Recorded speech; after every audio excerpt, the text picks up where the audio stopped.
Welcome to Chillin' 101. We hope this video helps. In this video, I will explain how to sell items on Roblox without a premium membership.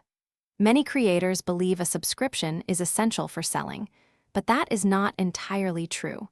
You can effectively sell virtual goods directly within your games using two key features: game passes and developer products. These powerful tools enable any creator to earn Robux from their unique experiences.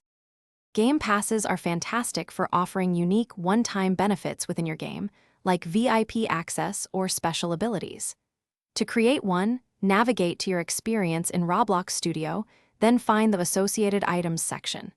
From there, you can design your pass, set a price in Robux, and enable it for sale. Remember, there is no fee to list game passes, and you keep 70% of the earnings. Developer products are perfect for items players might buy multiple times, such as extra lives, in-game currency, or temporary power-ups. Unlike game passes, these are designed for repeated purchases. You can create and manage these products directly within your game settings in Roblox Studio.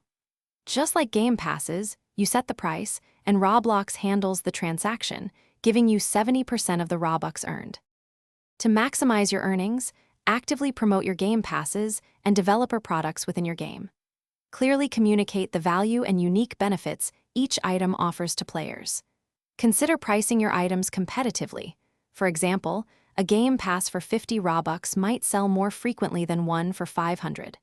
Remember, 70% of all Robux from these sales goes directly to you after a short pending period.